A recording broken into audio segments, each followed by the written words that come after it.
यह प्रेम कहानी एक छोटे से गांव में रहने वाले एक लड़के की है, जो कि अपने नजदीक के गांव में रहने वाली एक लड़की से मोहब्बत करता था। वह दोनों एक दूसरे को बहुत पसंद करते थे, पर उन्हें पता था कि उनके इस रिश्ते को उनके घर वाले कभी भी नहीं स्वीकारेंगे। लड़के का नाम अभिषेक था और लड़की का नाम माधुरी। अभिषेक एक छोटे से किसान का बेटा था और माधुरी एक बड़े जमींदार की बेटी थी। दोनों की हैसियत में काफी समानताएं थी, पर वो कहते हैं ना कि प्यार कभी हैसियत देख के नहीं किया जाता। अभिषेक हर रोज शाम 6 बजे माधुरी से मिलने चोरी छुपे उसके गांव जाया करता था। वह वहां तालाब के किनारे बैठकर अपनी शादी के सपने को सच करने की बातें करते रहते थे।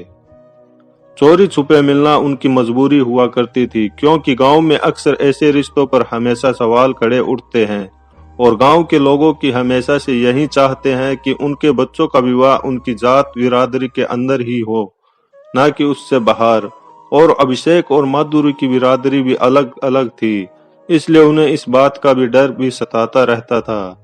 यूं ही रोज रोज अभिषेक का घर से एक ही समय पर निकलना और पास के गांव में जाना उसके पिताजी को थोड़ा अजीब सा लग रहा था कि यह रोज इसी समय पर रोज क्या करने जाता है।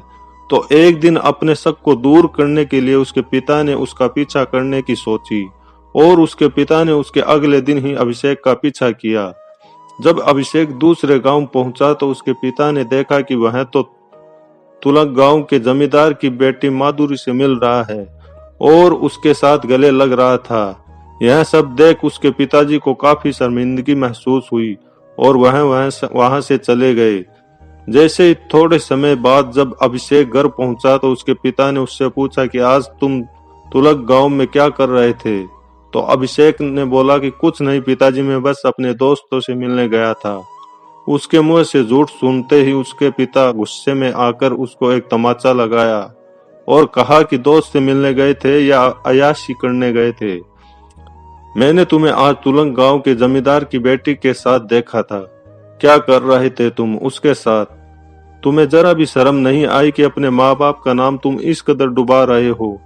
वो तो शुक्र मनाओ कि मैंने आज तुम्हें देख लिया।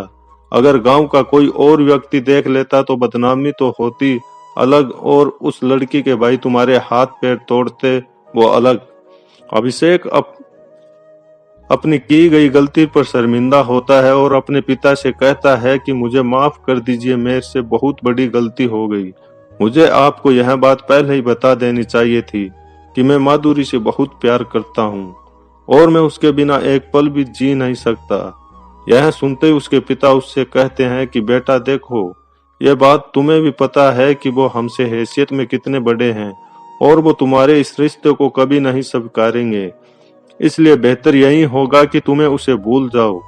अपने पिता की बात सुनकर अभिषेक काफी मायूस हो जाता है और पूरी तरह से टूट जाता है।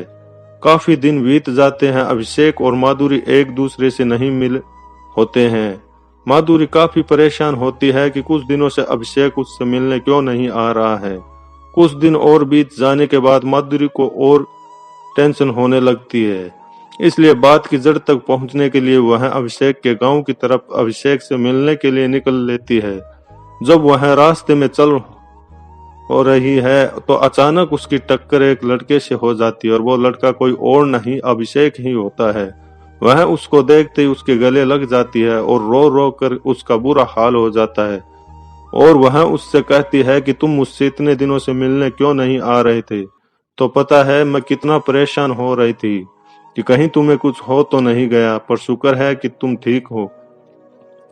इतने में अभिषेक माधुरी को करता है और उसको अपनी सारी बात बता देता है कि उसके पिता ने उसको तुमसे मिलते देख लिया था और हमें एक दूसरे को भूल जाने को कहा है।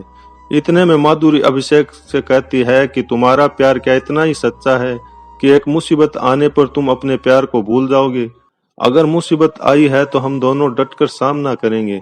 मैं आज ही अपने पापा से तुम्हारी बात करूंगी कि हम एक दूसरे को कितना चाहते हैं। इतने में अभिषेक माधुरी से कहता है कि नहीं, तुम ऐसा कुछ नहीं करोगी। मैं नहीं चाहता कि तुम अपने परिवार के सामने शर्मिंदा हो और उनका दिल दुखे, इसलिए बेहतर यही होगा कि अब हम एक दूसरे को भूल जाएं। इतना कहकर अभिषेक वहां से चला जाता है, पर वो मन ही मन बहुत रो भी रहा होता है कि उसका इतने सालों का प्यार खत्म हो जाएगा। माधुरी काफी उदास होकर घर पहुंचती है, पर वह अभिषेक की बात को ना मानते हुए अपने पिता से अपने रिश्ते का खुलासा कर देती है। वह बताती है कि वो अभिषेक से कितना प्यार करती है। यह सुनकर माधुरी के पिता उस पर काफी गुस्सा होते हैं, इस बात पर नहीं कि उसने प्यार किया, बल्कि उस बात पर कि उसने एक किसान के बेटे से प्यार किया। उसके पिता कहते हैं, चाहे जीते जी मर जाओ, घर में तुम्हारी शादी उससे कभी नहीं कराऊंगा। तुम्हें हमारी हैसियत देखकर प्यार करना चाहिए था, हमारी भी इज्जत है। अगर तुम्हारी शादी उस लड़के से होगी तो हमारे पूरे गांव में बेइज्जती हो जाएगी, और यह मैं जीते जी कभी नहीं होने दूंगा। माधुरी के लाख मनाने के बावजूद भी उसके पिता उसकी बात नहीं मानते हैं और उसको एक कमरे में बंद कर देते हैं। कुछ दिन बीत जाने के बाद माधुरी के पिता उसकी शादी अपने एक दोस्त के बेटे के साथ पक्की कर देते हैं। माधुरी इस रिश्ते के लिए बिल्कुल भी तैयार नहीं थी, पर अपनी नाक कटने के डर से उसके पिता को यह फैसला मजबूरन लेना पड़ा। माधुरी की शादी की खबर सुनकर अभिषेक को एक झटका लग गया था और वह काफी दुखी हो गया था। माधुरी की शादी को होने में सिर्फ 2 दिन रह गए थे। माधुरी पूरी तरह से टूट चुकी थी, पर माधुरी को यह जरूर पता था कि अभिषेक के दिल में अभी भी उसके लिए प्यार जिंदा है। उसके अगले दिन ही माधुरी ने ठाना कि अगर मैं जीऊंगी तो अभिषेक के साथ ही, और मरूंगी तो भी अभिषेक के साथ।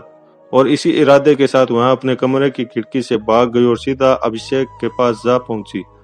जब वह अभिषेक के पास पहुंची तो अभिषेक उसे देखकर बहुत खुश हो गया और वह एक दूसरे को देखते ही देखते गले लग गए। फिर माधुरी ने उसे बताया कि वो सब कुछ छोड़कर उसके पास आ गई है। चाहे कैसे भी हालात हो, वो उसी के साथ जीना और मरना चाहती है। उसकी यह बात सुनकर अभिषेक भी काफी इमोशनल हो गया और उसने भी उसको जीने से लेकर मरने तक का साथ निभाने का वचन दिया।